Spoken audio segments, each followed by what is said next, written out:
It's a great time to transition from day to dusk. Maybe even night later, we'll see. Look at that, night. Hi, my name is Jordan Orm. I'm a pro music video editor for artists like these guys. Okay, NCT Dream, Beatbox, let's go. Oh, sorry, I was just accidentally showing off my Opera browser. And if you don't know about Opera, let me tell you about it. It's a browser that has all of the things that a browser needs that the big ones don't have. Number one, you know those VPN ads all over YouTube? Guess what? Apera has one integrated for free. It also has a built-in ad blocker, which isn't just about blocking ads. It enhances your privacy and your browsing speed. Essentially, Apera is just my old browsers with all the extensions that I use built in for free. And also, if I want to add a special extension, like, I can still head to the Chrome store and download it. You can also detach your YouTube video and drag it wherever you want on the screen, and you can browse on other tabs, do whatever the frick you want while watching that video. Lastly, let's get creative with pinboards. I just created a pinboard about why your video is trash and how to make it better. The great thing about pinboards is you can organize a bunch of links, a bunch of ideas, and share it with your friends. Instead of sending one link at a time or a boring document, you can organize your creative ideas into a lovely space. So if you're like me and you think this browser is pretty dope, hit the link in the description to download it now. Okay. Boom.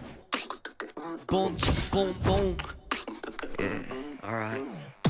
Boom, boom. Ooh! Hey, let's go. Dang, bro, this dude's got super beatboxing powers where when he goes like this, boom! Oh, what's up, Johnny? I haven't seen you since high school.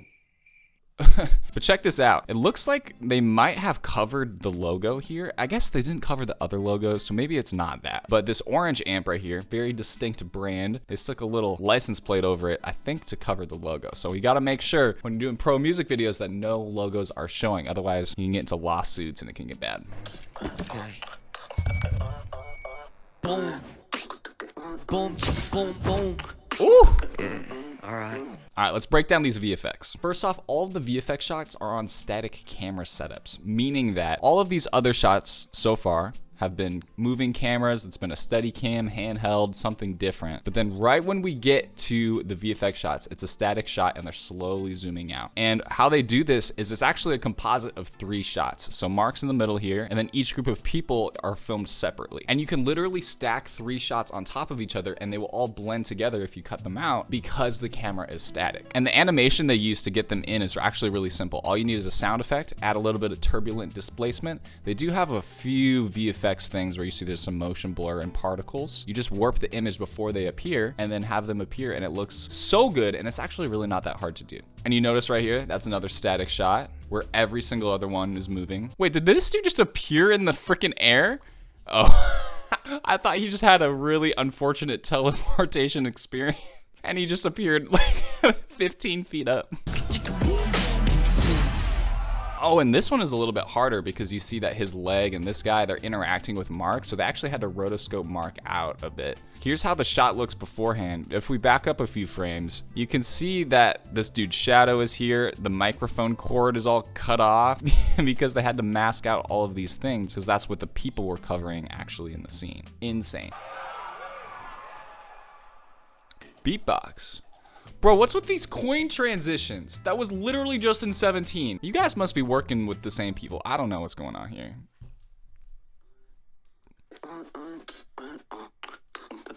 Yeah. Ooh. Yes. Let's zoom out right on the downbeat. Ooh.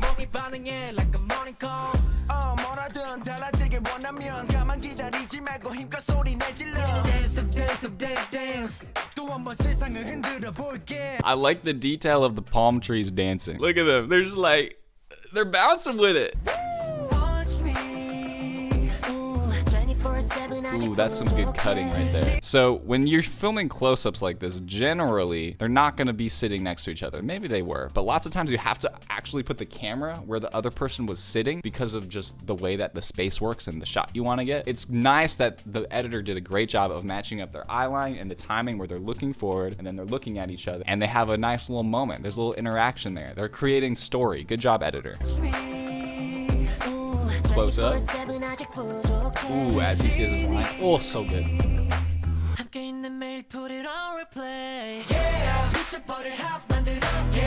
Ooh.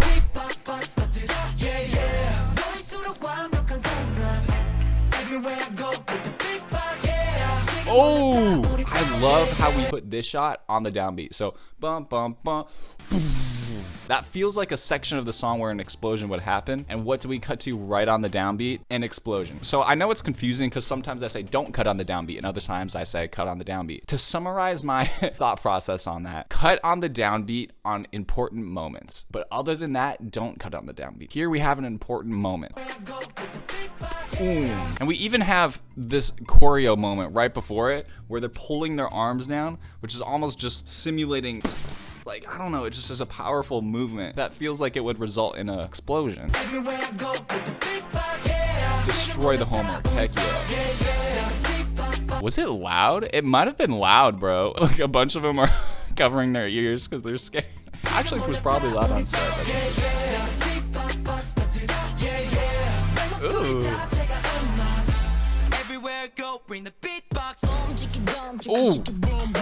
Oh! Everywhere I go, bring the beatbox. Oh my gosh! They're going too hard. Wait, this looks like their location. That's so dope. Okay, I'm getting distracted. Check out this camera work with this choreo. One huge tip that people don't utilize enough in their music videos is zooming between shots. It creates consistent camera movement and it almost feels like one shot from time to time when you're zooming between close-ups and wides, especially in dance scenes. So we start on our close-up and then we start to zoom out from the close-up into the wide shot and continue to zoom out. Watching in action. It's so good, guys. Everywhere go, bring the beatbox. Ooh, and then it looked like there was a camera shake when they were hitting one of those. Bring the beatbox.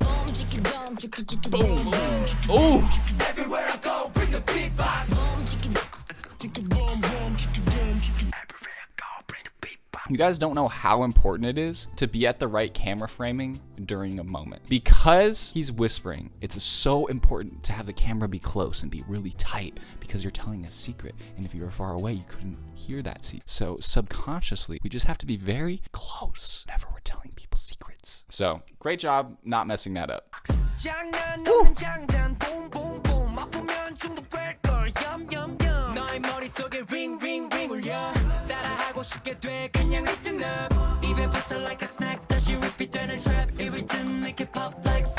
Match cut galore. And notice that they actually added an animation here. There aren't any animations anywhere else in this music video, but for this moment, I feel like when they just had the match cut without the animation, it didn't feel very cool. The match cut didn't work as well because the framing's different and they're not holding bottles in the choreography. But when you add the animation, it distracts your eye for a second. So you see them starting to move their bottles together. You have this crazy flash, which distracts your eye. And then you see them in the choreography coming apart. And that is just enough to give us that satisfying feeling. But they tricked us with the animation.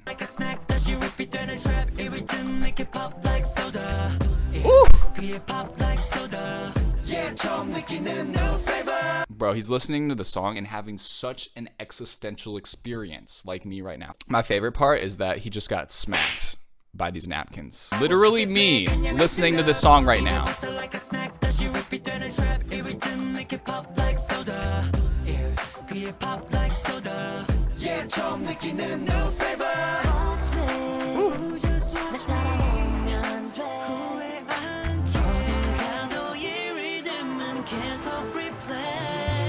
That was kind of a weird shot to put in there. They're walking down the hallway normally, and then there's a shot of this lady who was completely surprised. Maybe that's the teacher? I'm not sure. Maybe she's like, no running in the hallway. What are you looking at, girl? What's over there? I don't know. I just saw that in the music video. I was like, that was kind of a random shot. I don't know if I would have put that in.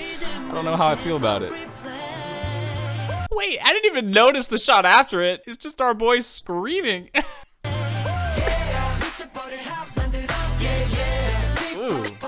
Oh, nice GoPro shot.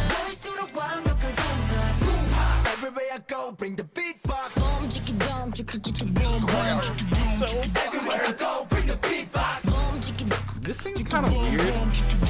I don't know.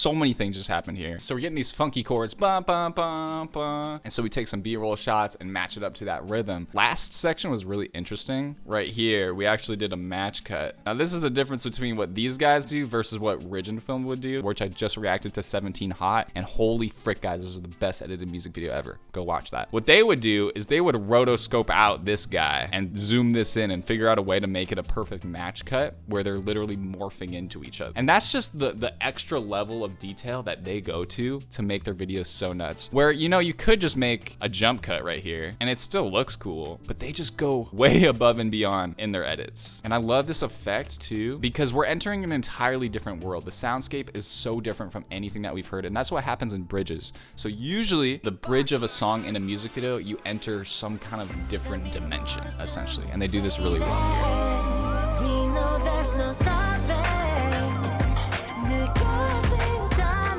It's a great time to transition from day to dusk, maybe even night later, we'll see. Look at that, night.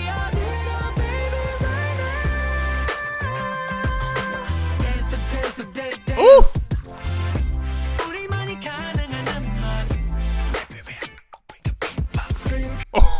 Oh, yeah, that's hard. The editor's doing a really great job of cutting to the rhythm now, of what the sound is making. Like, that is so clean. Like, just watch this section right here. There's again that tip of zooming between shots. Great usage of the record scratch. It just feels super clean. Ooh!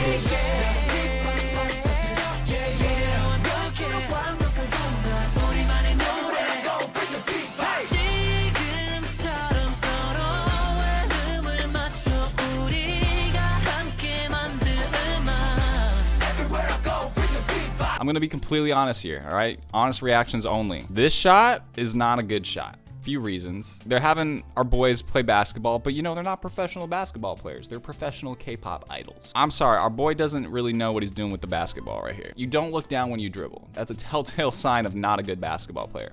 They are having on the other side of the screen this, you know, cute moment where they're hugging, but every single time I saw this shot, I was looking at the basketball player. To me, it just doesn't look that good.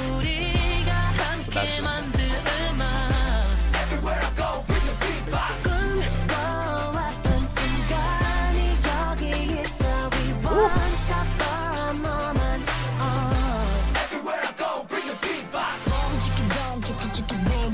Oh!